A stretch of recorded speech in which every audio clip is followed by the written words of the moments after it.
Hashtag gatekeeping. So that was what was on Twitter at least Monday evening. I don't know how long it's going to be trending, but hashtag gatekeeping came up, and I was curious to see what that was about. And then I saw that friend of the show, Anthony Wendell, made a comment about gatekeeping in pop culture and fandom, and man, I just rolled my eyes, because gatekeeping in fandom and pop culture and geek culture, it drives me crazy. It's really something that I find to be detrimental to just the expansion and the love of the genre. Why do people feel the need to do this? Oh, and to be clear, Anthony Wendell wasn't advocating any kind of gatekeeping. He was also expressing his disappointment in the gatekeeping that sometimes happens in pockets of fandom. Now look, I personally feel a great deal of pride in knowing so much, and I know I don't know it all, but knowing as much as I do about the classic monster movies that I love. I hold these in such high regard that I enjoy figuring out when they were made, who made them, the connections between this film and that film, and what was going on at the time, and which studio did this, and why didn't that actor appear, and why did they go in 3D, and I love knowing these things. However, I don't think you have to know all this stuff to be a fan of these movies, and I don't see that in the Monster Kid radio community, which is great, but I just wanted to put out there, on the very off chance, that anybody listening to this show, if anybody out there has felt like they were made to feel like less of a fan because they don't know as much about a particular movie, or they haven't seen that particular movie, or whatever, I apologize. I hope that is not something that I've ever done to anybody out there. I've never really had anybody do that to me in the fandom, but I know that as somebody who sometimes gets kind of looked at as, man, I'm trying real hard not to toot my own horn here, but I feel like people sometimes put me in a place of authority, and I really don't have it. I'm not any better than any other fan out there. I just happen to have a platform that you guys and gals have helped me build over the years.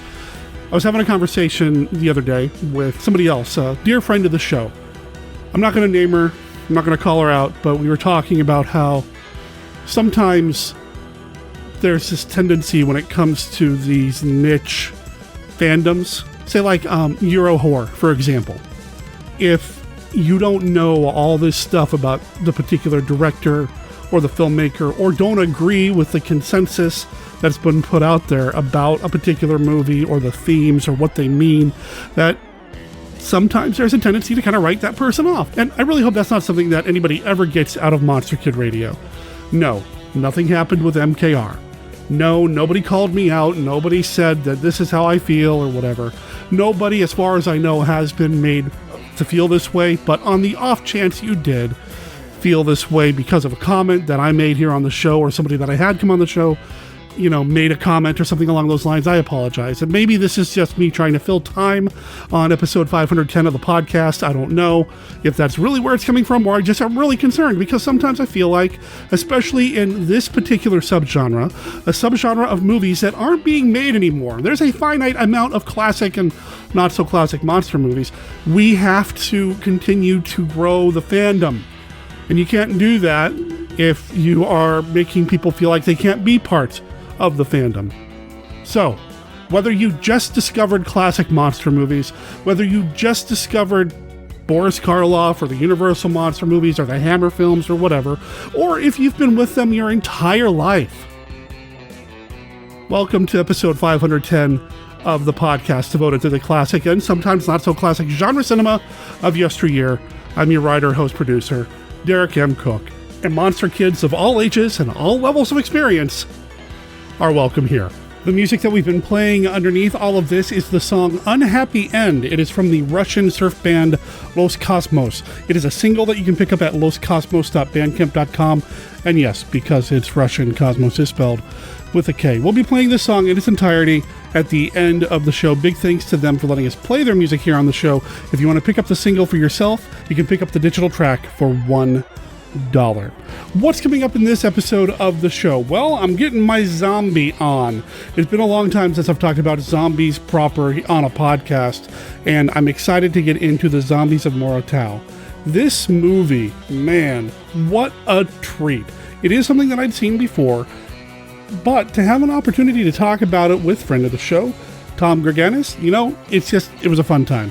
So I'm looking forward to sharing that conversation with you. But before we get to that conversation, we've got our regular segments. We've got Kenny with his look at Famous Monsters of Filmland and Mark Matzke's Beta Capsule review. Also, we're doing something new. We're adding something to the mix. Let me know if you like it, because if you do, we can get more installments sent over to Monster Kid Radio. What am I talking about? Well, I'm talking about this.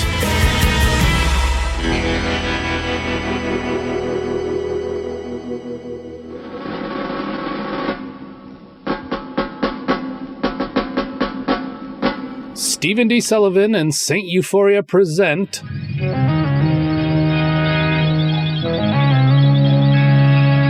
Atomic Tales! Stories of science, mystery, and excitement. This episode features the latest adventure in our fantastic original series, Strange Invaders. Tonight's tale takes place near the beginning of this uncanny invasion in a story we call a scientific problem. Join us now as we present another in a continuing series of Atomic Tales!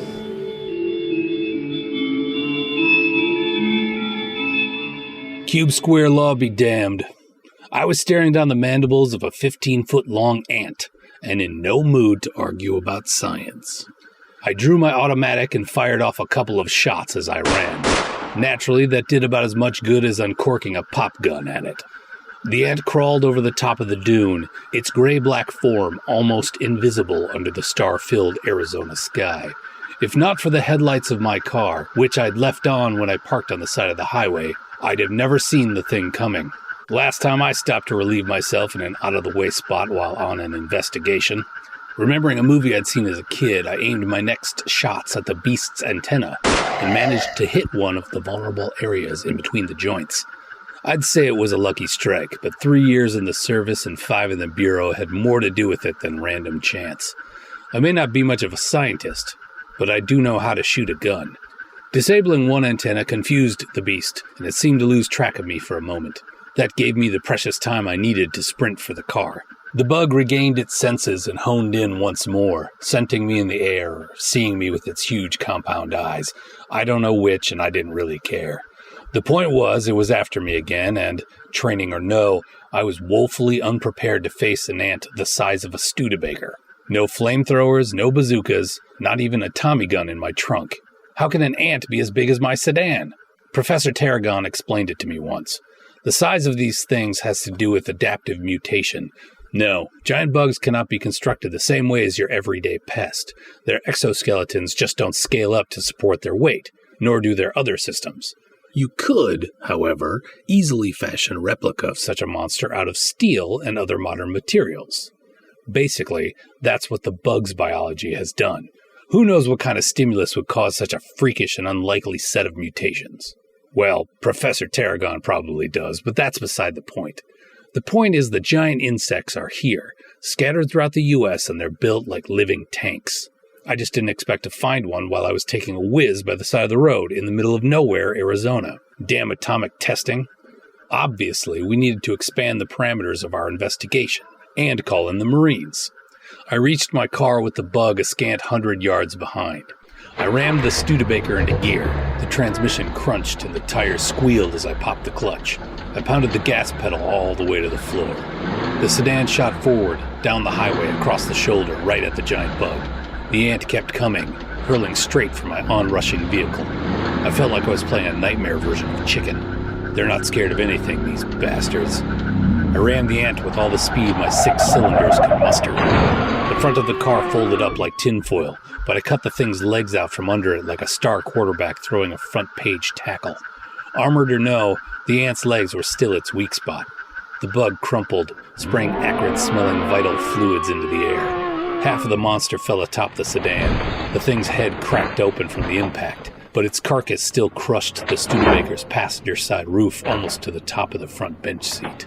I'd like to think that I avoided being killed because of good aim and fast reflexes, but mostly it was sheer luck and solid construction by the automaker's South Bend assembly line. Thanks, Studebaker. They don't call this model Champion for nothing. The ant's huge jaws kept snapping, looking for prey, for a full 5 minutes after it died. Those were long, anxious moments, let me tell you. The car's passenger compartment had crumpled around me, but left me intact. I could even open the driver's side door to get out, if I'd wanted to. As it was, I thought it the better part of valor to stay in the sedan and call for reinforcements. I had a hell of a time reaching the two-way radio, though. It was located on the passenger side. Took me at least 15 minutes to dig out the handset. Fortunately, the electronics survived the crash. One ant down, one problem licked. God only knew how many more out there waiting to plague me, the Bureau, and the rest of the world. For all I knew, there were more of them lurking in the desert hills, watching me at that very moment. That's what we in the Bureau call job security. So I sat in the remains of the car and waited for backup. I also waited to finish taking that whiz. At least, now I had plenty of time to zip up. And I'm sure at this very moment, right this instant, some smart-ass scientist is writing up some paper telling me how everything I just went through is physically impossible according to the cube square law and half a dozen other scientific principles I've never heard of. All I have to say to that wise guy is this: take it up with Professor Tarragon. Or, better yet, take it up with the ants.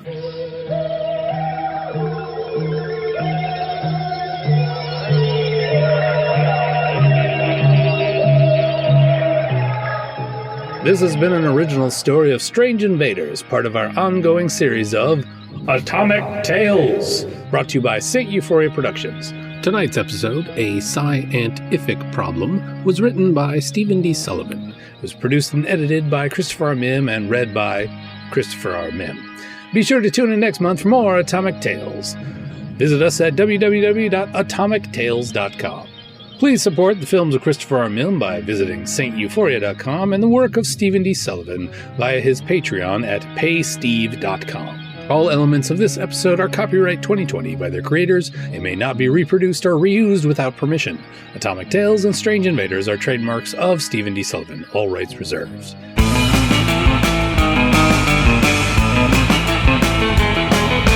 The Crawling Hand. Someone, please, come hand. 140,000. Push the red. God, Steve, help me. Help me. Ah! Claude, what does it mean I'm stacked? Stacked?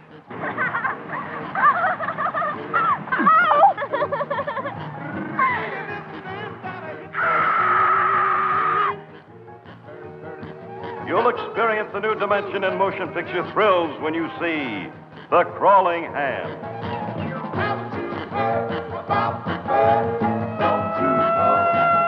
The Crawling Hand demands to live, commands you to see it.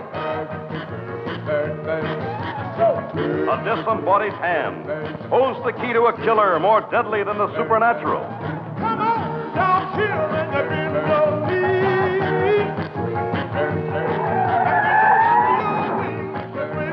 The remains of an astronaut destroyed in space fights for life. A requiem for an astronaut. He's a killer. He doesn't come over here quietly and put that bottle down, I'll have to shoot him. But he's just a kid.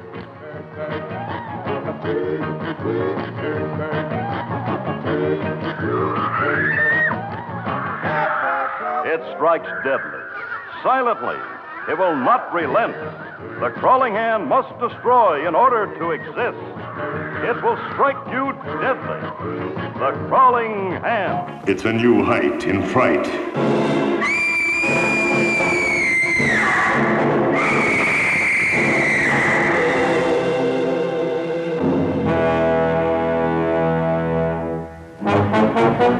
Doctor, what have animals to do with this? The man's jugular vein was bitten, clean through.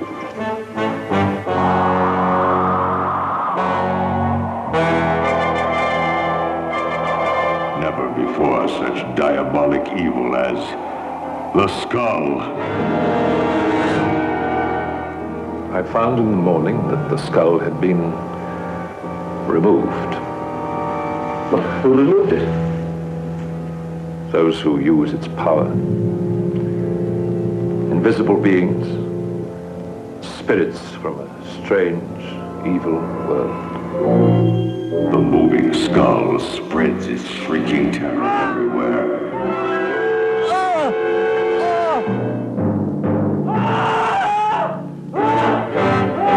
Casting its hypnotic trance over all who fall under its hideous shadow. Turning a lover into a killer at its evil command. Never before such blood-curdling horror as the skull.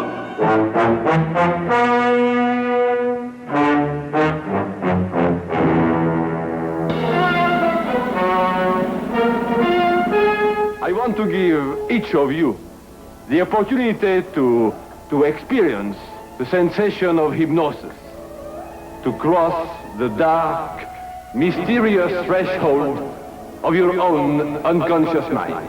And now, if you dare, look into the hypnotic eye. The hypnotic eye. No one was safe against it. 11 women. Attractive, some even beautiful. Each one of them mutilated herself in some crazy way. They can't all be accidents. Your body is growing stiff and rigid. Your flesh is turning to stone. You are turning to stone. The hypnotic eye. Terror loose in the city streets, reaching from the plush nightclubs to the beat joint's bongo beat. A strange animal magnetism that drives women to do things hidden deep within their subconscious, and bringing violence and mutilation and death to the innocent. What is more pleasant than a cool, refreshing shower? Get into the shower, Marshall. Get into the cool, cool shower. The terrible power of hypnosis used for satanic evil. A spell impossible to resist, ending in unspeakable torture.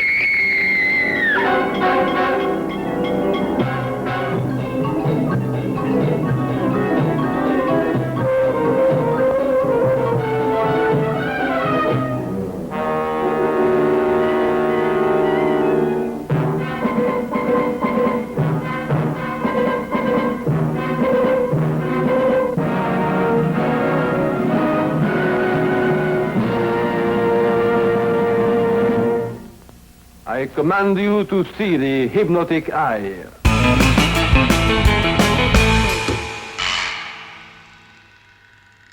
Live from the Land of Light in Nebula M78, home of the mighty Ultra Heroes, it's Monster Kid Radio's Beta Capsule Review.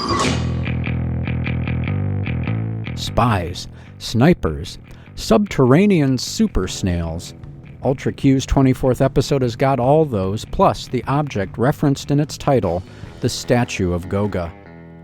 This installment of Ultra Q, which debuted June 12, 1966, gets off to a rollicking start, with the theft of the statue, the kidnapping of a little girl, and an audacious opening credits sequence in which a secret agent throws his car in reverse as a warehouse explodes in the background.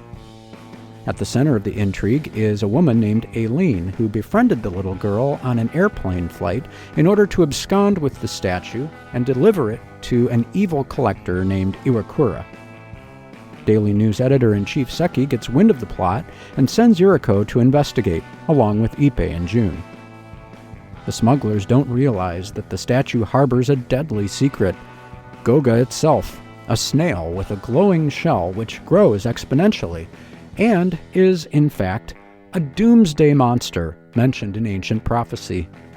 Can Tokyo avoid being yet another civilization destroyed by Goga? 24 episodes in, one is still never quite sure what direction an Ultra Q story is going to take. This homage to the spy genre makes for some moments of genuine suspense, though it tends to leave our trio of leads with relatively little to actually do until the very end. And while Goga's rampage is marred by some subpar special effects by today's standards, it's a creature whose eye beams can melt your face. And that has to count for something.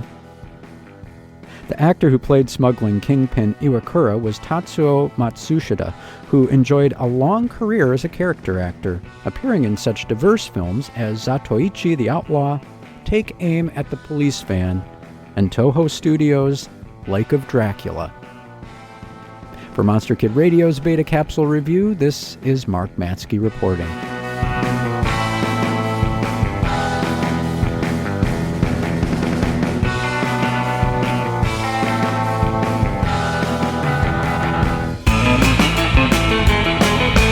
Be prepared for terror as the screen unleashes the greatest double, all-monster, earth-shaking shock show. Cronus and She-Devil. Cronus, the most horrifying monster of all time, sucking up the world's lifeblood and atomic energy to keep his fiendish world of outer space alive. And She-Devil, hell's most gorgeous demon.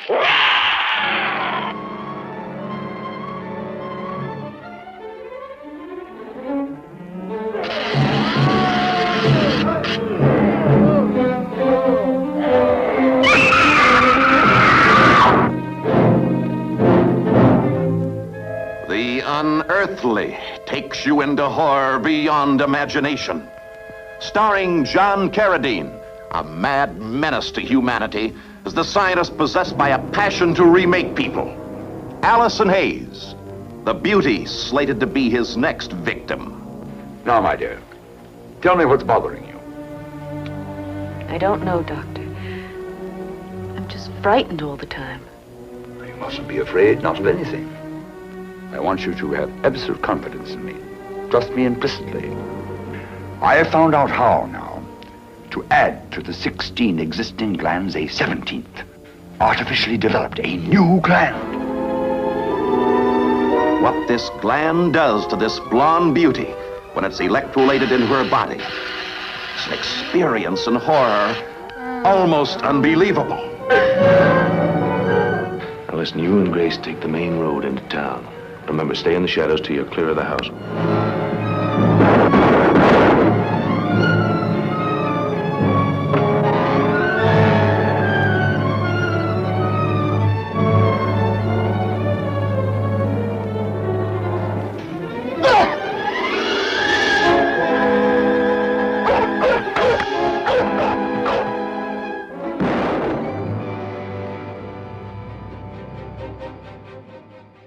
I am Dr. Lee Cushing. Welcome to my Chamber of Horrors. Dr. Cushing's Chamber of Horrors is a serialized monster rally novel in the tradition of the classic Universal and Hammer horror films. It's written by Stephen D. Sullivan, the award-winning author of White Zombie, Daikaiju Attack, Manos, The Hands of Fate, and the original Chill role-playing game. My goal is to recreate the thrills of the Monster vs. Monster films that we all love. We'll have vampires, werewolves, mummies, psychic twins, and scheming madmen. And that's just in the first storyline. Now you can get Dr. Cushing's Chamber of Horrors and other monster stories sent directly to your email for as little as $1 a month. For just $2, you'll get all the chapters in advance, plus bonus stories and other perks. Sign up now at CushingHorrors.com or visit SDSullivan.com for a Patreon link. I do hope you've enjoyed your visit. Please come again. And remember, the chamber is always waiting for its next victim. Hello there, Monster Kid Radio heads. This is Kenny with a look at Famous Monsters of Filmland. Today we are looking at FM 37 from February of 1966. It is loaded with movie articles, so let's dig right in. First up is the cover story, a film book for the Harryhausen classic 20 Million Miles to Earth. It is the first of 2 parts and is just the story. Part 1 has 11 pages and 8 photos. Let's hear a highlight when the emir hatches from its egg. But the moon wasn't shining for her alone. Its beams slanted through the window of the mobile home and picked out the shiny form of the gelatinous blob on the doctor's workbench. The strange shape inside the mass had more definition now. It began to move, to shift, to struggle. Slowly, a crack formed in the slick surface. It grew longer, wider. Then something burst through the shell, a tiny fist with 3 talon-like fingers. She whirled, and the sight of the thing on the workbench drained the blood from her face. She stifled a scream in her throat and stared. It was some 15 inches high, and the moonlight delineated its grotesque shape. Its incredibly long, lizard-like tail swished behind it. Its head was nightmarish, like that of a medieval dragon's. It waved its 3-taloned hand helplessly in the air and hissed at her as if in fright. Marissa stood rooted to the spot, watching the creature's frightened eyes. It began to back away, as if fearful of an attack. Her hand went out automatically and flicked the light switch. The creature jumped at the sudden burst of light in the room. Next up is a short article on Hunchback of Notre Dame movies, which lists some interesting facts for the 3 well-known versions. It is 3 pages with 6 photos. This is what was said before the second part of the Night of the Blood Beast film book. We thought we saw the whole thing last issue. Your story on Night of the Blood Beast was going great, wrote reader Richard Contini of St. Louis, Missouri, when it suddenly ended so abruptly that I couldn't believe my eyes. You concluded the article without explaining what the Blood Beast was or how it came to Earth, what kind of aliens were in the astronauts' blood, or what happened at the end of the movie. It may have been a fine way to end it for anyone that had seen the film, but I unfortunately never had. So what happened, and why did you end it this way? Dick's questions and comments were typical of other curious readers who wrote in asking for the rest of the Blood Beast. Cutting the story off without telling the last reel was entirely unintentional, an oversight in the makeup department. After going to press, it was discovered to the publisher's horror that a page of copy had been omitted about the thing that hunted heads, and heads rolled. Turn page for the conclusion of the story. The new film, The Skull, is given a synopsis with 4 pages and 5 photos. Here is its introduction. No ordinary skull, this. Behind empty sockets, once possessed of eyes, an uncanny kind of sight still stares out balefully at the world. And the brain, which once dwelt beneath the bone, it too, in some dreadful way, lives on. This and more can be seen at your peril in the new Paramount release co-starring Britain's most popular paired bogeymen, Christopher Lee and Peter Cushing. Adapted from Robert Bloch's weird tale, The Skull of the Marquis de Sade, the screenplay is by the producer of Dr. Terror's House of Horrors. Next up, a 4-page look at Fiend Without a Face, which is 4 pages with 4 photos. It is part of the Inside Dr. Acula series, but Foy doesn't really tell us if he likes it or not. Just a short history and a brief synopsis. A photo story of the picture of Darian Gray is next, 2 pages and 3 photos. Bird-Eye Gordon's Village of the Giants gets 2 pages and 4 photos to whet your giant monster appetite. Blood Creature, also known as Terror is a Man, gets 4 pages and 4 photos of coverage. Here are some notes. Blood Creature was originally released in 1959 as Terror is a Man.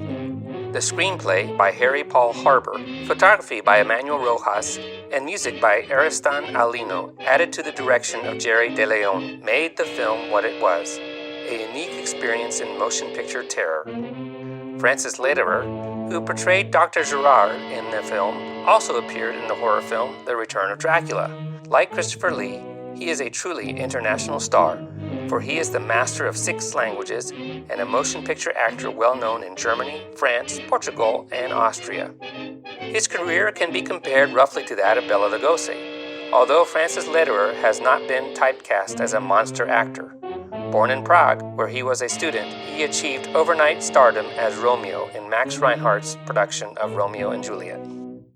Following the consequent fame in European countries, Mr. Lederer went on to London, where he, like Lugosi, learned his first English role phonetically. The lure of the British stage faltered, and he next succumbed to the promise of Broadway, where Edna Ferber called him the greatest actor in the world today. A very busy writer, director, and lecturer, Mr. Lederer is a frequent speaker at universities and clubs, where his talks range from film and theater arts to social sciences and juvenile delinquency.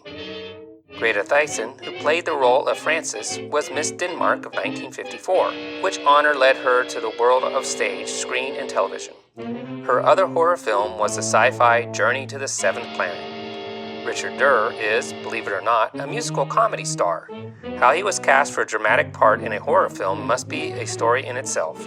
To those who keep up with checklists and credits, Richard Durr is remembered as one of the actors in When Worlds Collide, the George Powell super spectacle of 1953. These combined talents fashioned Blood Creature into a film that was quiet, sensibly restrained, and quite terrifying. The suspense builds logically and dramatically to the climax, when the various elements of a good horror film, pathos, chilling terror, and visual shock, reach their gruesome finale. Finally, we have a 12-page, 8-photo film book of Return of the Vampire. Here is its brief introduction. In 1958, the Czechoslovakian actor Francis Lederer donned the cloak of the Demon of Darkness to play the role immortalized by Bela Lugosi. United Artists made the picture. Here is the story. On television, it is known as The Curse of Dracula. That is all for this week's look at Famous Monsters of Filmland. We will have more next week. For MKR, this is Kenny saying adios.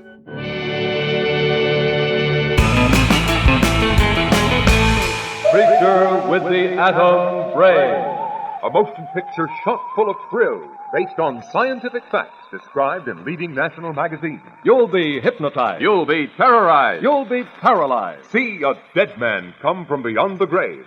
See Columbia Pictures' startling Creature with the Atom Brain.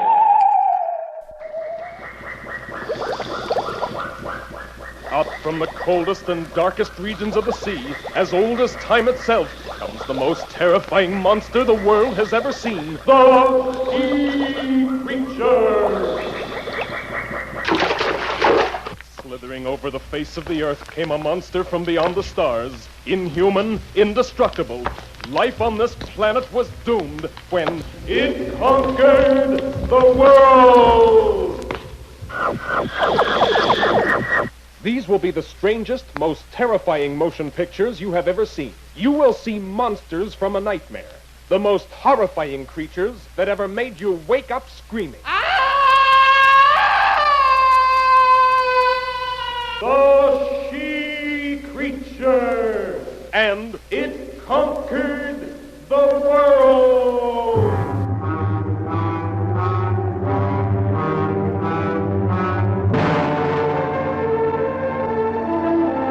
Hello, police headquarters? This is Carter, Johnny Carter.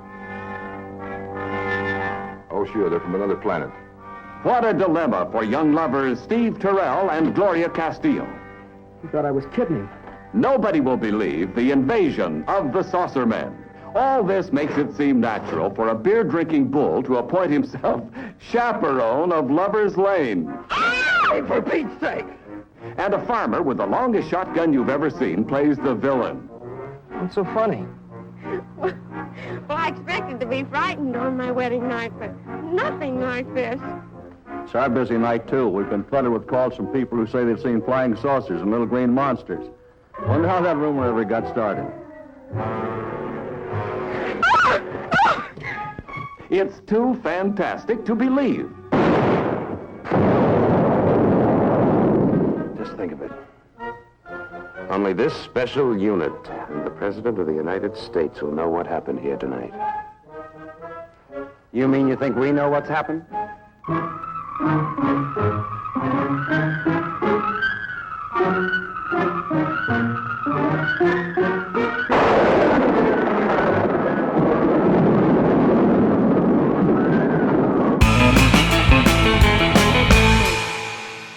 Listeners, I've talked about this a little bit in the past, and I keep bringing it up, and I apologize if it's getting old, but before Monster Kid Radio, I produced a zombie movie podcast, and I always tried to make sure that, in addition to the newer zombie fare at the time, I would go into the past and look at some of the historical zombie movies that had come before. And back then, I was even at one point considering putting together a list, or maybe even a book, of the top 50 zombie movies you must see before you die and come back as a zombie.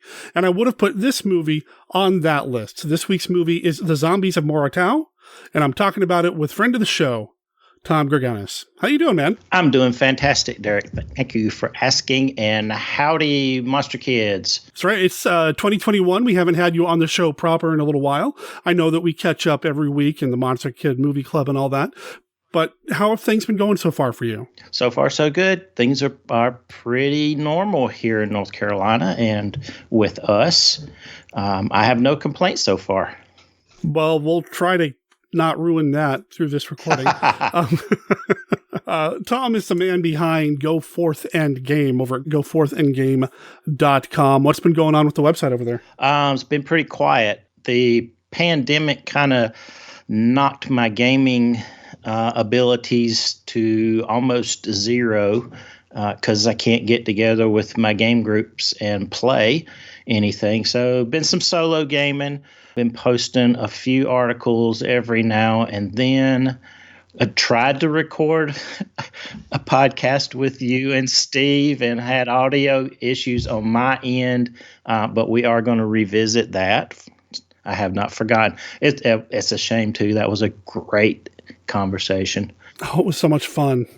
But yeah, things are slow. I'm trying to get some things lined up for upcoming podcasts. I'm recording a session with my friend Micah Harris. Is that Micah Harris? Okay, cool. Yep. We're going to talk about his novels in that, and that will probably get me good 2, maybe 3 hours of content there, and then we'll see where we go from there. I'm hopefully going to get back to doing a little bit of reviews and focusing on monster-themed stuff like I did in October, November. Right on. And this isn't a dig on Micah at all, but as a fellow writer, I can say with certainty, you're going to get at least 3 hours of content out of him if you're going to let him start talking about his work. Oh, I've known Micah is probably one of my oldest friends. We met in 1982 or 83, freshman in college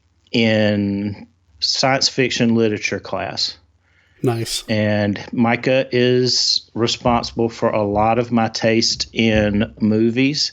He's my second person to get me back into monster movies back then, and is responsible for getting me into comics also. Right on. So we've been hanging out for a very long time, and, you know, we keep up on Facebook. So he's going to come and talk about his novels. Oh, it'll be fun.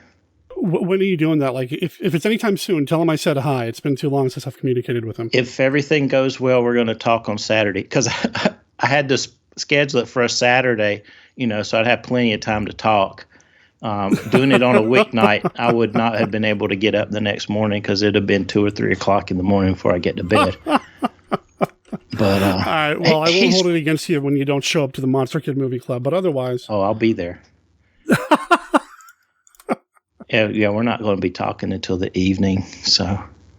all right, so let's do a quick promo for Monster Kid Movie Club. What are we showing on Saturday? Have you figured it out yet? For this far ahead, for what we're recording today, I haven't. Okay. Because this recording will be going out not this week that we're recording, but next week. Oh, that's right. So I'm not 100% sure yet, but stay tuned. There is a Facebook page and a Facebook announcement will be made there, and Twitter as well. So yeah, just stay tuned. You know, you could include this movie if you're able. I don't know if it's in public domain or not, but it was on YouTube, so. Yeah, I'm not 100% sure about the status of this film. Yeah. That said, I would love to. You could do, well, you've been doing themes. You could do a zombie theme. I know. That's what I'm wondering. White Zombie. There's White Zombie, King of the Zombies. King of the Zombies, Revolt of the Zombies. Night of the Living Dead. I mean, there's a whole bunch of stuff you can do. Oh, yeah.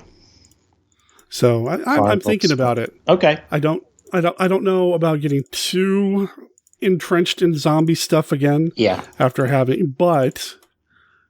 You know, it just so happens this happens to be one of the good ones. So I don't know. We'll see. Cool. So we'll see, man. We'll see. I'll keep you posted, and I'll keep everybody else posted. Of course. And Monster Kids, if you're listening to this and you're not doing Monster Kid Movie Club on Saturdays and Monster Kid Astronomy Club on Tuesdays, you might have to turn in your Monster Kid card. Oh, well, I wouldn't go that far. Well, you might get sit in the corner for a little while then. Okay. It's a super blast. We have a ton of fun in the chat. There's so many people over there who know about all kinds of different stuff related to all these movies, and it's just a lot of fun. I've made so many friends over there. It's just amazing. So thank you again, as always, Derek, for doing this for us. Oh, well, thank you for being part of it. Thank you for being part of the community. And thanks for recommending this movie. Cool. Which, I do want to talk about and that sort of thing, but I wanted to catch up with you first and just kind of see what was going on with the website and the podcast. You have any other projects coming up or anything you want to talk about or can talk about at this point? Well, apparently I committed myself to making a Monster Kid radio game on Saturday. Well, you and about 5 other people all jumped at it. Yeah, wow. me and Jeff and Steve, I think, are going to try to do something. Chris Was it Chris? Too. Yeah, yeah. That's right. We'll see what happens. I've been thinking this week to see if I had a design or an idea that I could flip over to a monster theme, and I'm still working on that. Yeah, I have no idea what a Monster Kid radio game would be. I mean, outside of the game, I know, outside of the one we're about to play. That's right. I don't know what a Monster Kid like board game or tabletop game would look like. So let's stick to the card game because I know how to do that. Sure. The card game. It's the Classic 5. The Classic 5! So, the Classic 5, it's a game that we play on every episode of Monster Kid Radio, typically. It is a deck of cards, an actual deck of cards that I'll try not to spill on the floor this time. Each one of these cards is a this or that, which movie do you prefer style question. There are no right answers. The questions are all about monster movies. It's kind of a way to pass the time, break the ice, or just have fun with your friends. Tom, are you ready to play a round of the Classic 5? Always. One more shuffle. Right off of the top. Hopefully these are not ones that you've done recently. What was the most recent kaiju film that you've watched? That would be whichever one was the last. Destroy All Planets, I believe, because it was in Monster Kid Movie Club the previous Saturday when we did Gamera Time. Oh, okay. Yeah. We had a Gamera Day. Yeah. I really enjoyed Gamera Day because I hadn't seen all the way through several of those. So thanks for doing that. I appreciate those that. Those are fun. They are Those fun. can be a lot of fun. And, they're not movies that I can show because of how recent they are, but there's a trilogy of Gamera films from the 90s. Yeah. Highly recommend. If you haven't seen them yet, Tom, I can't recommend them enough. Oh, they are so good. Some of the best 90s kaiju films right there. That's on the list. Okay. Oh, another kaiju card. Oh. I did shuffle these, right? Yeah, I did shuffle. Everybody heard that. Yeah. Okay. Card number 2. What kaiju who never had a film of its own do you wish had a standalone movie? Ooh, that's interesting. Anguirus. Huh. I just like Anguirus. You like the design, the story? I like the design. I like the way it sounds. Yeah. And, there's the rollerball thing that he does, which is pretty cool. I could go back and say number 2 would be Jet Jaguar. Yes. We need a punch, punch, punch movie. Yes, we do. Punch, punch, punch. Although, and here we go, I'm going to thank you again for something, but I've been watching Ultra Q. Nice. That's not, Dave, we thank Mark Matzke for that. That's amazing. Yes, we do. I just watched Primordial Amphibian Raygon. Oh, yeah. So I'm tracking right along with Mark in the show. That's a cool design, just like you said. So, a Raygon movie with a giant Raygon would be cool too. Oh, yeah. I love the Ultraman kaiju, and they're so... It's all interesting to me because when they were in production, they're doing it week after week after week, and they've got to come up with a new kaiju design every single week. It's amazing. And that just blows my mind. Now, as the series progresses, they start recycling some of their things or upgrading or whatever. But man, the first time you see Pigmon, the first time you see Red King, the first time you see Raygon, it's amazing. So. Yeah, it's a fun show too. And you pegged it pretty good. I don't know when you said this, but as a Japanese X-Files with monsters. Yeah. It's fantastic. Well, I'm glad you're enjoying it, man. Absolutely. I've really enjoyed having Mark on the show to cover those, so that's cool. Thanks, Mark. All right, card number 3. What is your favorite follow-up to The Invisible Man? This comes from the Universal deck. I heard you ask that question on the last episode. Oh, no. I was like, yeah. And I was hoping you wouldn't ask me that one again, because I have to say, I've only seen The Invisible Man. I hadn't seen any of the follow-ups. Oh, okay. But if we can say a film that has invisible in the title. Sure. I just watched The Invisible Ray, which was fantastic. Was that a first-time watch for you? It was a first-time watch for me, yeah. Nice. I got the Lugosi Karloff 4-film set, Universal set for Christmas. And I've watched all the first 3, Black Cat, Invisible Ray, then The Raven, and Black Friday. Maybe I'll watch this Friday. Hey, there you go. And they're phenomenal. The Raven was amazing. Lugosi is just absolutely breathtaking in that. Oh, and you can tell he's having so much fun. He is. And his face is so expressive, and he gets his hands involved too, and it's just like, oh my gosh. You can tell he was a stage actor. Yeah. It makes all the difference in the world. Yeah, yeah. I know that he used to wish that he was like the Clark Gable type, the romantic lead type, but man, he was really good and had a lot of fun playing those villains. Man. I didn't realize he was as tall as he was also. Oh yeah, he's a giant. Yeah. Well, I mean, I'm 6'4", so, but, you know. Yeah, no, that's great. And I'm glad you like The Invisible Ray. That's one that doesn't get talked about enough, I feel like. Haven't talked about it here on the show proper. Was going to do something at one point with somebody, but it just, life got in the way. Yep. But well, it's a good one. Put that on our list at some point if you want. As it keeps growing. Yeah, I should double check with the other person first to make sure he doesn't just that I bumped him. But yeah, it's just a phenomenal movie. So awesome. Cool. Glad you liked it. All right. Number 3. 4. Number four. Yeah. All right. Number 4. Here it is. Okay. Edward von Sloan. Do you prefer him as Dracula's Van Helsing, Frankenstein's Dr. Waldman, or the Mummy's Dr. Muller? I have to go with Van Helsing. Yeah, he's got a lot of weight and gravitas in that. I can't remember. I watched The Mummy recently, but I don't remember if his part is any bigger or smaller. It's a smaller part. It is a smaller part, yeah. He's pretty iconic in that, even though, Cushing is the Van Helsing. He's the second Van Helsing, if you want to go that route. I think I've said this before, either on the stream or on the show, that I feel like with the Van Helsings, Peter Cushing is my guy if I want somebody to, go into battle with against vampires. But if I was to sit down to take a class about vampires, it's Edward von Sloan. I could go with that, yeah. And then somebody always brings up, well, what about 7 Golden Vampires? He's teaching a class here. It's like, yeah, whatever. It's a different Van Helsing. There you go. All right, final card. What character from a classic monster movie would you want as an action figure? Ooh, the Gargantua twins. Oh, that'd be awesome. Life size would be cool. Life size? Where would you keep them? We have a farm down in eastern North Carolina. We could put them down there. Oh, that's awesome. I love it. Yeah. But yeah, I love that movie. So that's my favorite kaiju movie. Really? Yeah. Yeah, it really is. It may be one of the, other than the Godzilla stuff, that's the first one I remember watching.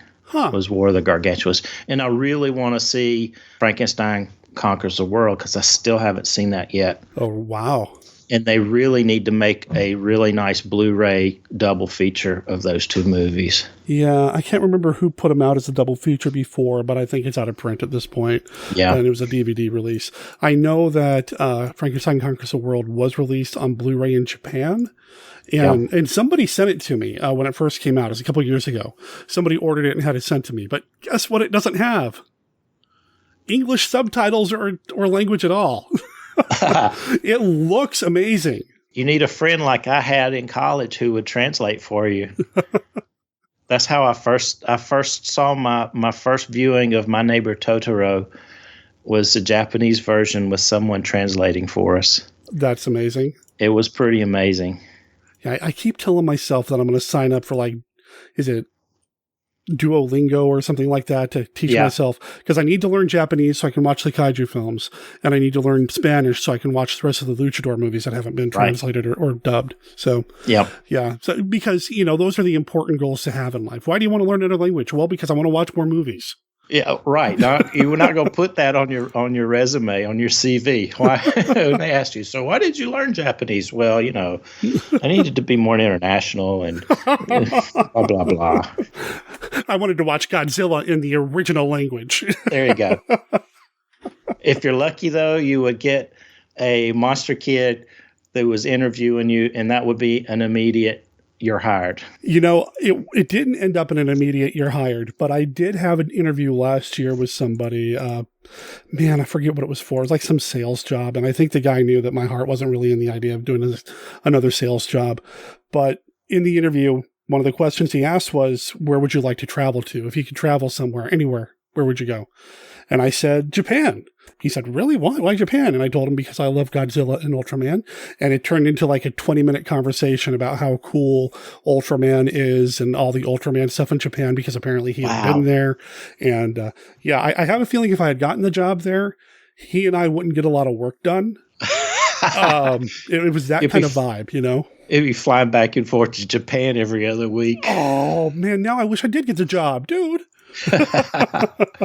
So, Ultraman fan who was going to hire Derek, he's still available. Give him a call, and you can talk. That's right. I'm available. I'm looking for work, and I am willing to travel to places in Japan that have the bars dedicated to Ultraman Kaiju, which they do have over there. There's a bar, and they have people in the Kaiju suits walking around, and I don't drink anything like that, but dude, I would go and just, That would be, I don't drink either, but I go there just to sit and watch. Right? Yeah. And that would be cool. It's almost, it's kind of a Disneyland World kind of thing. Right? Yeah, exactly. Yeah, I would. For us. I would totally be all over that. So yeah, listeners, if there's anybody out there who's looking to hire somebody to work at the Ultraman bar, we'll work for Pictures with Kaiju. How about that? There you go. We'll wear Kaiju suit for food. Hey, and dude, like I said, I'm 6'4". I'm taller than the average Japanese citizen. Oh, man, that's right. I would be the perfect Kaiju walk-around dude. So, in 6 weeks, it's Monster Kid Radio from Japan. There you go. You'd have to learn Japanese at that point. That's true. Or I could just refuse to speak in anything but growls and roars, just... Yeah. Skrunk! Okay, well, that was the Classic 5 and a blast. That was awesome. Yes, that was great. And see, we do that every week in the Monster Kid Movie Club, so make sure you come by for that. Okay, so we're going to switch gears. We're going to go from kaiju to zombies. And I used to get real, I don't know, not hipstery, but kind of like, well, I know more about zombies than you do.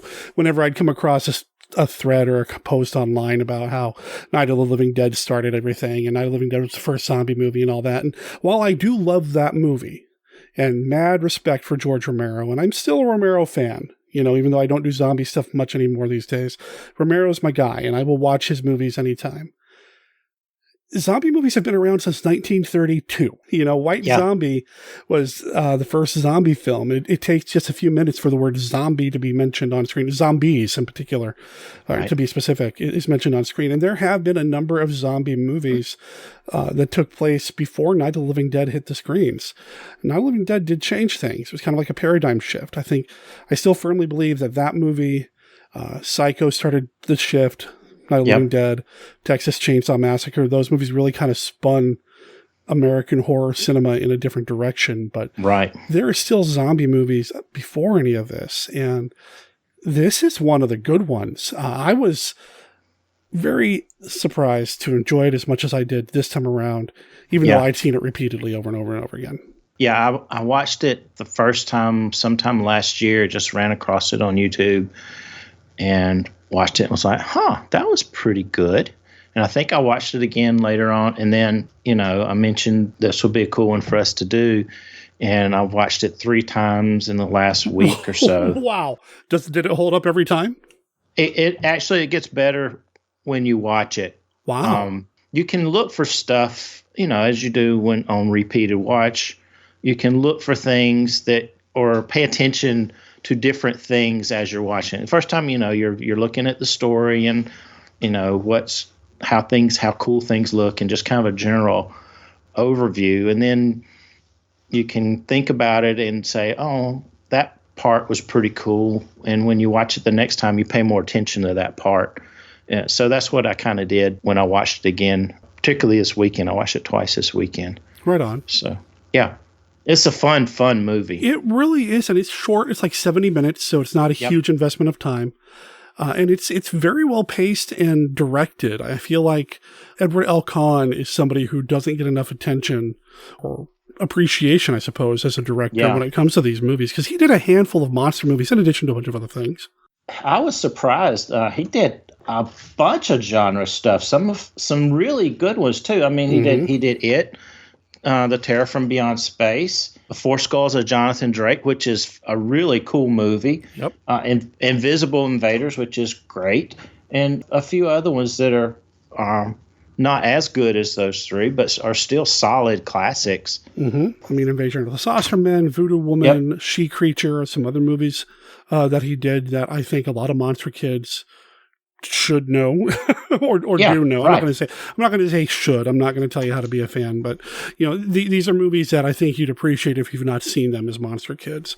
And Creature with the Atom Brain, which has more zombie elements in it.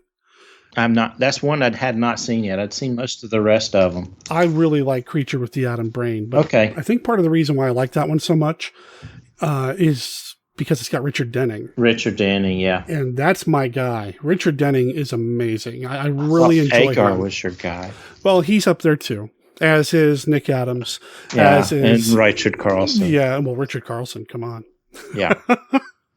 But Richard Denning's great. He's somebody whose filmography I've been exploring more and more lately, and not just the genre stuff. Like I saw him not too long ago in like a film noir-y kind of thing. He'd be good in that. Oh, he was great. He was fantastic. The only thing he has going against him in those roles is that he's got light-colored hair, and for whatever reason, noir heroes have to be brunette. I don't know why. They have to have brown hair. They do, in my head. They just do, yeah. But beyond that, I mean, he's got this kind of blue collar kind of vibe to him too. Okay. In a lot of movies, and I really appreciate that. But that's neither here nor there when it comes to this film. But this film does have another zombie connection. Or I'm sorry, not a zombie. This film does have another creature connection, though. Yes. I'm trying to think what is the other creature connection. Yes. Somebody was in Creature Walks Among Us. Yes. Who was it? We got Greg Palmer in Greg this. Palmer, yeah, the lead in this movie. Right, and he was in The Creature Walks Among Us. He's done a handful of other genre things as well, but,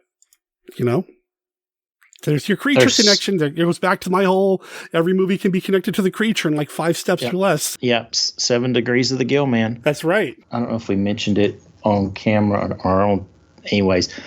This movie has a fantastic pedigree. I mean, we got Cahn directing it. Palmer's in it. Palmer was in a bunch of, or several genres movies. In addition to Creature, he did From Hell It Came, and then one called Scream in 1981, which I had never heard of before. But he was in Star Trek, the original series also, Inspector of the Gun. So he did well. And then Allison Hayes is in this. And everybody knows Allison Hayes from 50-Foot Woman, but she was in a bunch of other genre stuff. She's in Hypnotic Eye, The Crawling Hand. Ah, yes. Disembodied, The Unearthly, and a bunch of TV stuff that was genre. Yeah. And the only two that didn't have a lot of genre work were Autumn Russell, who plays Jan. She's the love interest. And Ashley, the guy who played the captain of the ship. So Autumn's only appearance that I could find was in this movie. And then Ashley was in an episode of Lights Out, and that's the only one I see him in. Yeah, he did a lot of television and a lot of looks like westerns and things like that, which makes sense. He looks like a cowboy type. Yeah, everybody in this movie did westerns. I think everybody in the 50s did westerns. pretty much. And Morse Ankrum is in this, who every monster kid should know him from the 4 Mars movies that he did. I was surprised by that. Rocket Ship XM, Flight to Mars, Red Planet Mars, and Invaders from Mars. Earth versus the Flying Saucer, Kronos, Beginning of the End, Giant Claw, and a bunch of other stuff. Yep. And then Marjorie Eaton. She was in several things, genre-related. Here's one that I was not expecting. In her filmography, she was in Empire Strikes Back as the Emperor. What? I don't know if that's true or not, but it was on IMDb. Maybe it was a cameo thing. Somebody, and she's the Emperor just walking away, and you can't actually see her face or anything. I don't know. That's something to be investigated. Well, okay. So I was a Star Wars nerd growing up, and in the original Empire, now they've since changed it with the special editions and whatever. Right. But in the original, the only time you see the Emperor is when Vader's talking to him via hologram in that one scene, and that's it. So I wonder if she wore the makeup, and they had somebody else do the voice. Yeah. Wow. There's your homework for the night, Derek. You know what? I'm looking up that film, Empire Strikes Back, and there's a separate actor listed as the voice of the Emperor, Clive Revel. So I wonder if she did the if she was the body, the David Prowse part of the equation, and had somebody else come in and do the voice. Interesting. Wow, I didn't dig that far into her background. I should have, because I really liked her. Skip over into somebody else. No, I didn't dig that far into it at all. I really liked her in the film. She was great. Yeah. I mean, she held a lot of the movie together for me. She really, really did. She was the strongest actor in the movie. Mm-hmm. Everything I kept reading when I was researching about this compared her to Maria from The Wolfman. The gypsy lady, what's her last name? Oh, Maria Ospinskaya. Ospinskaya, yeah. Yeah. She brings that kind of vibe to the movie. She does, but heavier. Heavier, yeah. She's very doom and gloom because she's sick and tired of all these people trying to come and disturb her all the time. I think she's just tired of it. And you kind of get that in the movie. And she's like, I told you not to come. And here you are now, and now I got to take care of you, and I got to rescue you. If you just do what I say, everything would be all right. Mm-hmm. And she's just flabbergasted with people most of the time. She's got the nicest part, and she really, like you said, she does carry the movie. She keeps things together. Yeah, I agree. I think she's fantastic in this. I mean, overall, I like all of the cast. Yeah. I think everybody did a really good job. I think some standouts. Allison Hayes, of course. Oh gosh, huge standout. Amazing in this. Yeah. Before we get too far into it, just to kind of let people know what the movie's about. There's an island. There is off the coast a shipwreck that is known to have a safe full of diamonds, and people have been coming over and over and over again over the years to try to dig these out, and they always die. Because there are zombies that everybody who lives here seems to know about. So much so that in the opening part of the film, when somebody runs one over, he doesn't stop. He doesn't even care. And we wouldn't even have that scene if he didn't have a passenger in the back of the car who freaked out about the whole thing. He's just like, well, and there's even a moment where I feel like he's casting a glance behind him to see if she's going to react because, it happens, Yeah. It was one of them. Yeah. Is what he says. Yeah. That's the setup. And Greg Palmer's character, Jeff, and George Harrison, played by Joel Ashley, and crew come because they're the next group of people that are going to try to dig out these diamonds. Even though Grandmother Peters, Marjorie Eaton, doesn't want them there and worries that they're all going to die. And even gives them a little field trip sightseeing tour. See here, this is the first grave where the first group of people came. And then this is when the Americans showed up. And then here's this group of people. And there's where Allison Hayes is going to fall into an already dug grave that's just waiting for everybody else who's going to die this time around. And it's fantastic. It is. There was 5 previous expeditions that have come through. Like 30 people have died trying to get these diamonds out of this wreck. Yeah. And they walk up and there's 5 or 6 graves already dug. And she said, "What are these for us?" And she just kind of looks at them and keeps on going with what she was talking about and doesn't even really. And then, like you said, Allison Hayes falls into one, which is a nice little bit of foreshadowing, actually, I thought. There's a couple of moments of foreshadowing involving her character. One that was incredibly subtle that I don't know if it was really meant to be. Which one was that? Well, there's a scene later on with her and everybody else around the table. They may be having breakfast or a meal of some sort. They're having a meal. I just don't remember if it was a breakfast or dinner. And people start getting kind of snippy with each other. This is kind of a stressful situation. There's all this talk of zombies. Somebody died on the way here, and almost nobody seems to react other than, well, we just got to bury him, I guess. Yeah. You know? And they're kind of going back and forth. And at one point, Mona, played by Allison, gets into a little bit of an argument with somebody else at the table. And it might have even been George, her husband. And as the camera kind of pulls back and not focuses on her anymore, but focuses more on the group, you see her grab a serving knife. Just briefly, like, oh yeah? But she doesn't do anything with it. Right, And she's getting worked up and, you know. Okay, I can see that. I don't remember it, but I was probably paying attention to somebody else at that point. So now I got to watch it again. Darn. It's real subtle.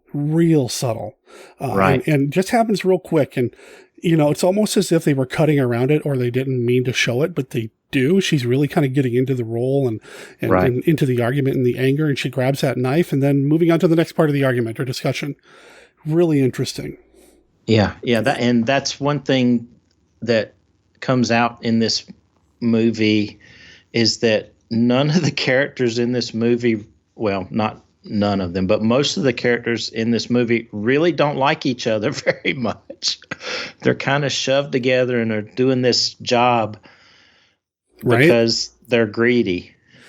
So George Harrison is funding the expedition. He's hired Jeff Clark, played by Greg Palmer, to be the diver because he's a diver, and they're going to hire him to go get the diamonds. But as the movie progresses, he starts to trust him less and less. And even towards the end, when things start to fall apart, he thinks that he's trying to rob him, even though they came there together. Like, where else is he going to go? He's stuck on an island with these people. Right. So, and Allison Hayes' character's, you know, a floozy. You know, she's flirting with Palmer's character through the whole movie, right in front of her husband. Yep. And, you know, it's obvious that they don't particularly like each other that much either. Oh, very obvious. He decks her once. That's true. Yeah, he slaps her pretty.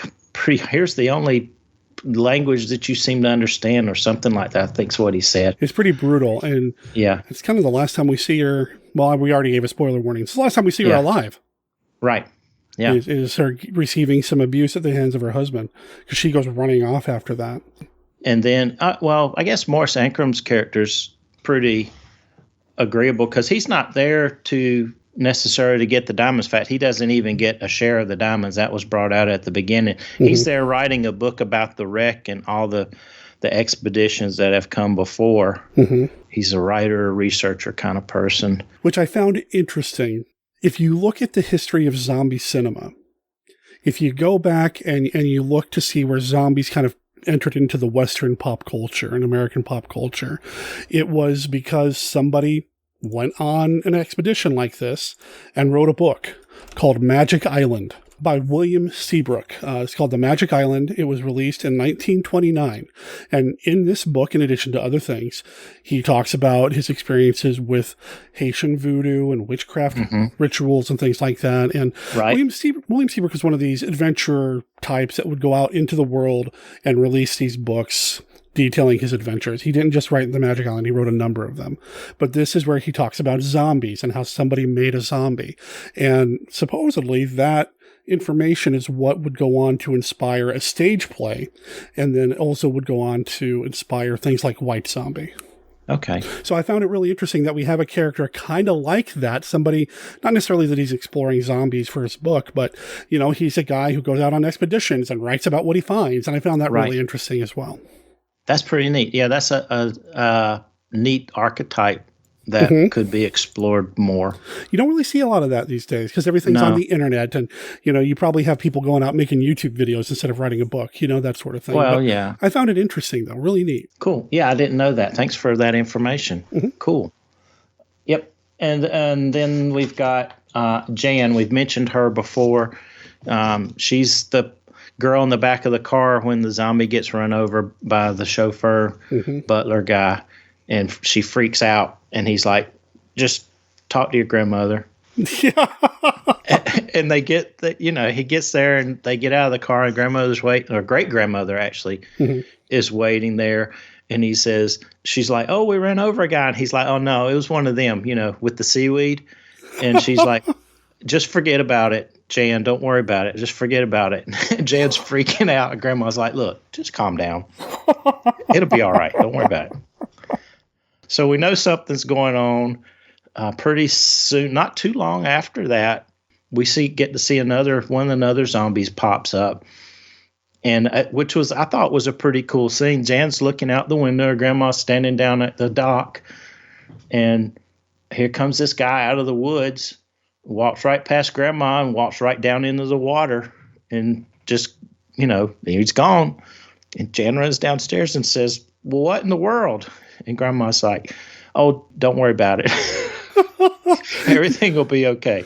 Yeah, she really does kind of downplay everything, even though she wants them to just up and leave and forget about the diamonds. Right. Eventually, she kind of comes around and is like, you know what? I'm tired of burying people. Just get the diamonds. Just retrieve them.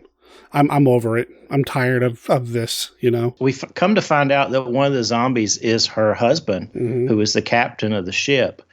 And I guess we should mention why there are zombies.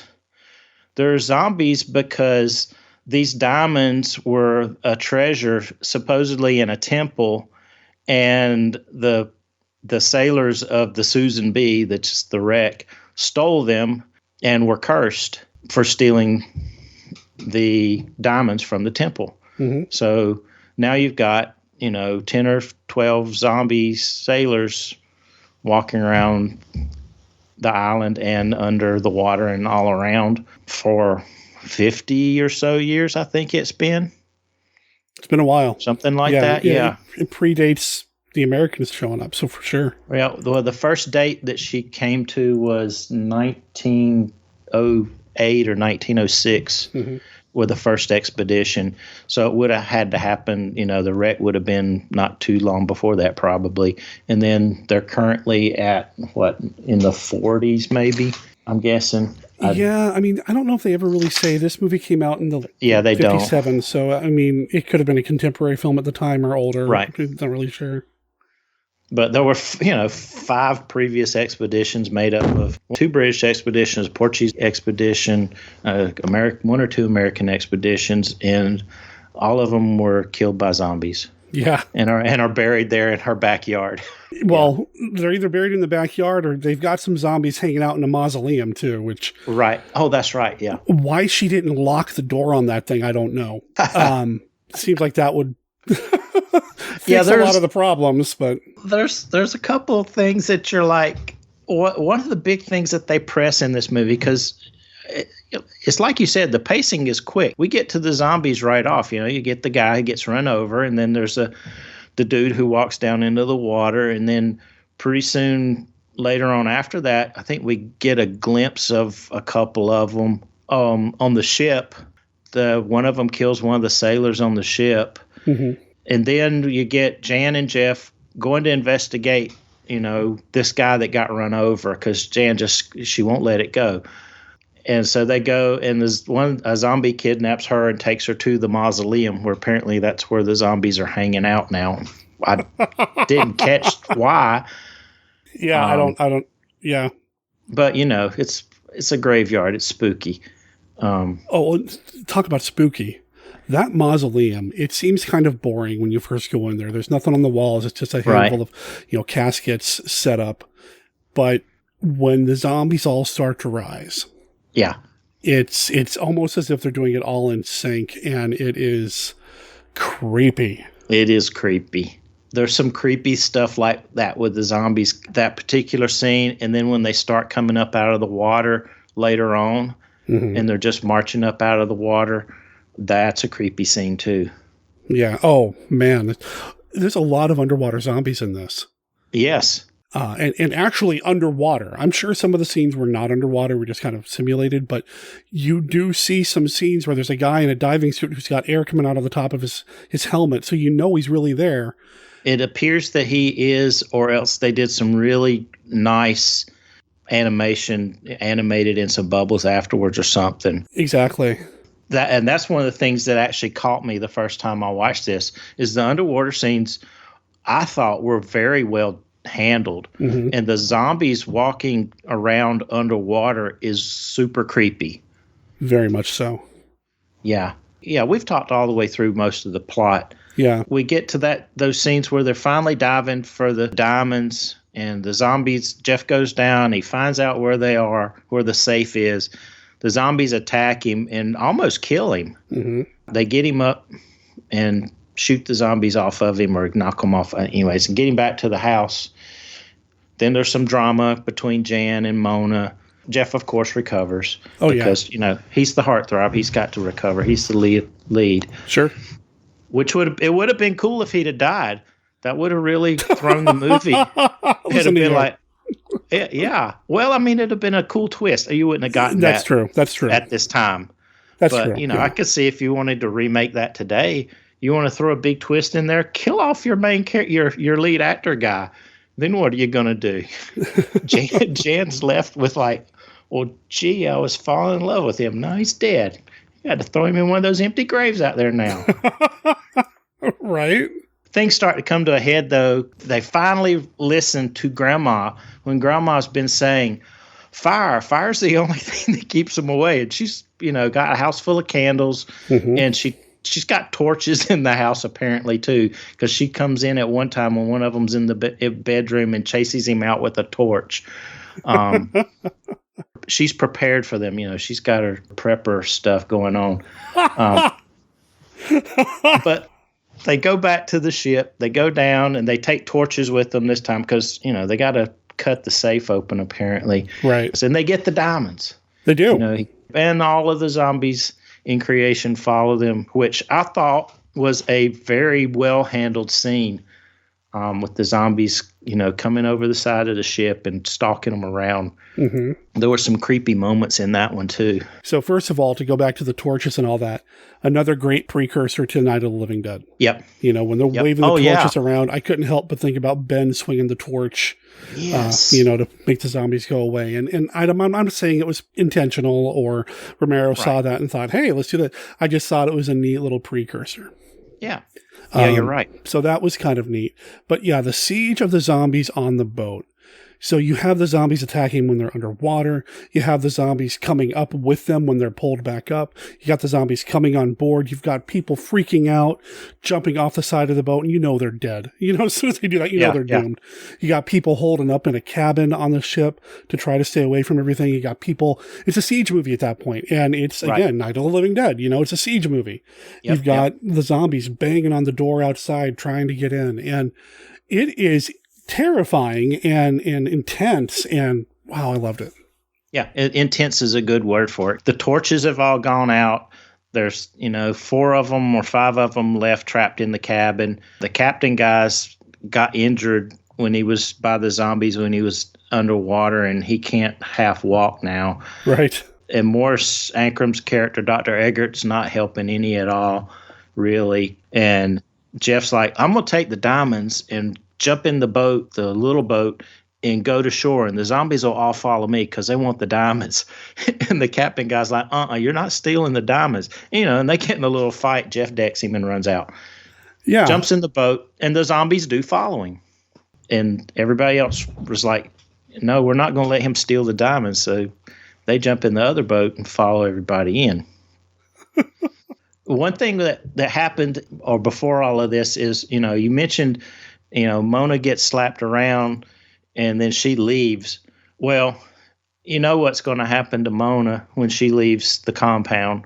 And suddenly, this captain guy who's been slapping her around and didn't care that she was flirting with Jeff and all this kind of stuff suddenly cares for her greatly and goes and risks his life to rescue her from the zombies in the mausoleum. Right. And they go in and she's laying on the ground and he's like, oh no, she's dead. And then the zombies start to rise and Mona sits up too. Well, she is a zombie. And, Sure. and she looks the part too. The look of the zombies. It's not overly graphic. You know, they look like you'd expect a 1950s zombie to look like, which is basically what they look like going all the way back to White Zombie. Wide-eyed, blank face, pale skin, darkened skin underneath the eyes, that sort of thing. Maybe drape some of them in seaweed, make their clothing look old. Maybe they could have done a little bit more with them and made them a little more spooky, you know, sunken their cheeks a little or something like that. But then again, they've been underwater for a long time, so they're not going to be very gaunt. You know, it doesn't take away from the movie. It's just one of those things where you kind of wish, well, maybe you might have put a little bit, the budget may be showing through a little bit or something like that. I could see that. Sure. Overall, the movie, it moves well. Mm-hmm. Like you said, the acting is good to quite good if you're talking about Marjorie Eaton's character and Allison Hayes. Yeah. They both bring it and do a very good job. Allison Hayes is just great in that kind of character. Mm-hmm. 1950s bad girl. 1950s bad girl. Yeah, that's perfect. She does a good job with that. And you'll see it later in 50-Foot Woman. She brings that same kind of vibe.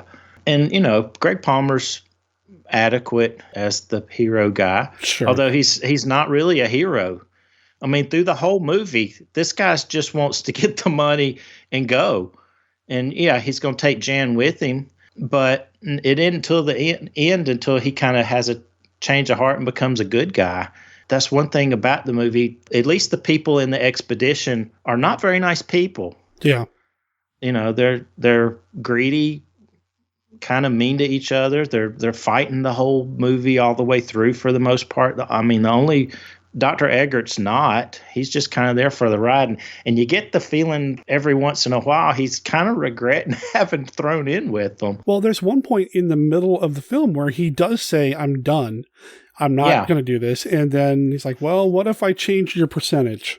Yeah. Oh, okay. Well, 50% sounds good. And then he's back in. He's back in, yeah. So yeah. Jan had almost talked him out of it, and the zombie thing is kind of like, I don't know if I'm going to deal with these zombies for 25%.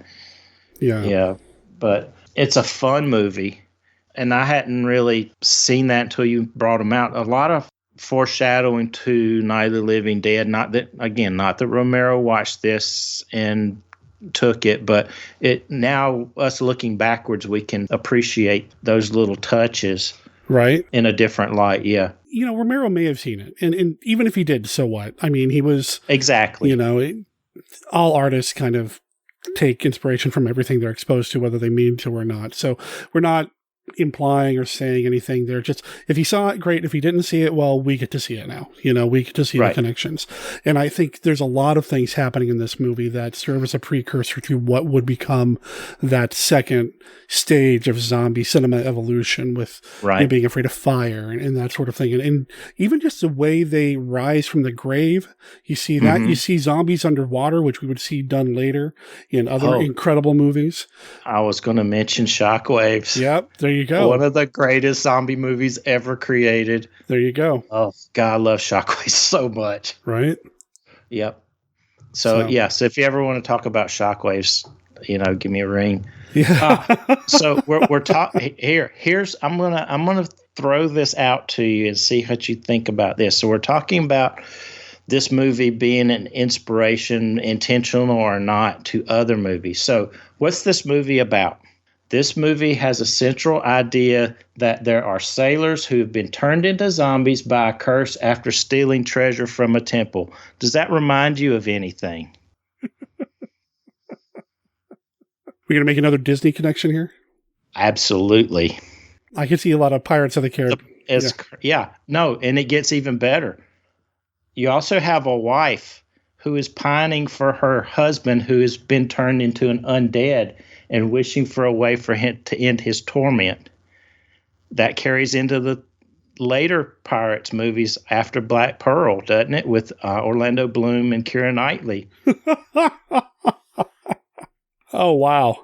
And then you get all the underwater zombie scenes also, because that scene of Curse of the Black Pearl when the pirates come walking out to the ship under the water is just fantastic. Oh, it is. It's so good. And I'm like, you know what? They watched this movie. The Pirates of the Caribbean is Zombies of Mora Tau with multi-million-dollar budget and better actors. So yeah, maybe. I'm gonna live there. Okay, I think I'm gonna make that connection. Internet, have at it. That's amazing. Yeah, I could see that. I really could, and it's wow. There you go. Now you got to go watch Black Pearl again. As if my to watch pile isn't. I try to 6 feet 4 inches tall. I try to restart it or reset it in January, but it's already out of control. Oh yeah, absolutely. I've got way too many on my list also because, I listened to Monster Kid Radio and I was like, oh, well, now I got to go watch that movie now. Luckily, Monster Kid Movie Club is taking care of a lot of that. You're going to get 4 watches of cool stuff on Saturdays and 2 more on Tuesdays. Yep. We kind of come around. We probably finished up the big parts of Zombies of Mora Tau and the fact that it's the precursor to the Pirates of the Caribbean franchise. That's amazing, though, and I could totally see it. Listeners, Tom said that he watched it 3 times over the weekend, and I think this movie could hold up to repeated viewings. Almost like, I don't know if I could sit down and do that. Again, I mentioned the to-watch pile, but, having this movie in your collection, I think, if you haven't watched it, dig it out. If you haven't watched it recently, dig it out. Watch it. There's some really neat stuff in it. It's got some really effective, creepy moments.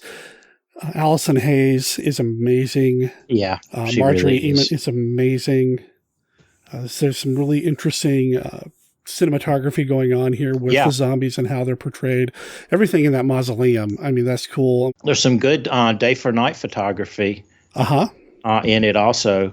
Most of the action takes place at night, quote unquote. The film's a little on the dark side, not theme wise necessarily, but visually it's a little on the dark side in places. But the day for night photography I thought was pretty outstanding. The effects in the movie are good, particularly for 57 and for a low budget movie. Yeah. This is a nice surprise. To have an opportunity to go back and watch it. I've said this before about feeling a little burnt on zombie movies, even though it's been over 7 or 8 years now since I've done Mail Order Zombie and the Zombie podcast. It's nice to kind of remind myself that there are some really good ones out there, like this one. Yep, I would put this in that category of the pre Night of the Living Dead zombies. This is a good one. Don't know how else to end other than to, I agree. It's a good one. So and go Tom, watch it. You're one of the good ones too, man. Well, there's 2 of us here then. Well, You are. And everybody knows it, so stop denying it. All right. I know. You're a humble guy, and we appreciate that. So if you need more Tom in your life, goforthandgame.com is that pretty much the main place to go for everything these days? Goforthandgame.com, and occasionally on another site, Adventures in Game Schooling. My friend Ryan and I run that as Homeschool Dads, where we talk about using games in school to teach. Yeah. Right on. So now we just need to figure out how to use the Monster Kid Radio game as an educational tool, because I bet there's some grants for that out there, right? I hadn't thought about it, but there might be. I got to get the game first. I don't know.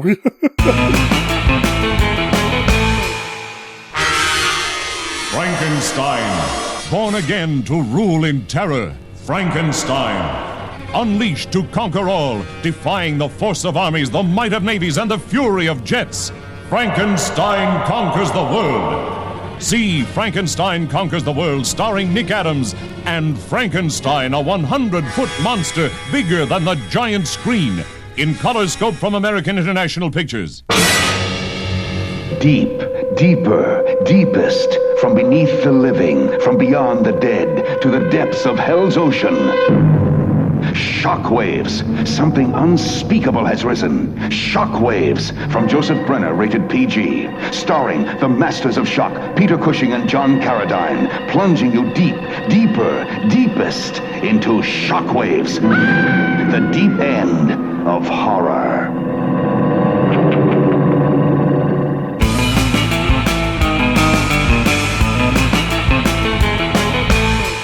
Well, that's the end of the show.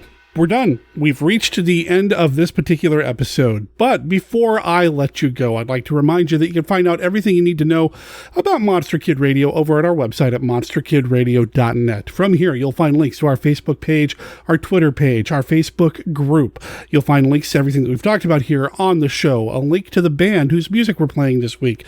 You'll find links to our Patreon page. You'll find what movie we're talking about next week, because I'm going to post it over there, but I'm going to tell you right now, we're talking about the movie 13 Ghosts with author Nicole Cushing. No relation. Nicole's been on the show before, and actually, I just recorded this conversation with her yesterday?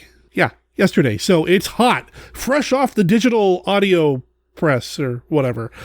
Yeah, it was a fun time to reconnect with Nicole. It's been a while, and to talk about a William Castle film. So make sure you come back next week for that. Of course, if all goes well, we'll have Kenny and Mark, and who knows what else. You'll just have to come back next week to find out if we add anything else new to the mix, or just come back. Just come back. Just come back.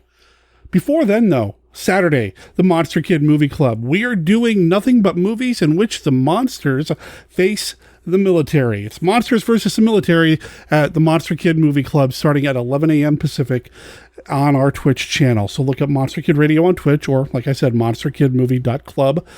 The pre-show's at 11. The movies start at noon. We're going to be showing movies like Varan the Unbelievable, Zontar, The Thing from Venus, Creature from the Haunted Sea, and a couple of other flicks. You're just going to have to come by and check it out. It's a good time. The movies are free. There's a live chat. I pop in. We play the Classic 5 with everybody. It's just a good time. It's a blast. On Tuesday, we're doing some science fiction movies because it's the Monster Kid Astronomy Club. That's Tuesday the 23rd, and we're going to be showing the movies Planet of the Female Invaders and Planets Around Us. The first one is a Mexican science fiction movie. The second one's an Italian science fiction movie. The bottom line is that there are a couple of free movies that you're going to get to watch with us and the crowd in the monsterkidmovie.club chat. We'll also have an episode of the BBC TV show The Invisible Man, and at the end of the night, we talk about Star Trek with Jeff Polier. That starts at 3:30 p.m. Pacific for the pre-show. 4 o'clock is when the movies start. Again, please come by and check it out. And if you can't make it, that's fine. Just make sure you come back here next Thursday for the 13 Ghosts with Nicole Cushing.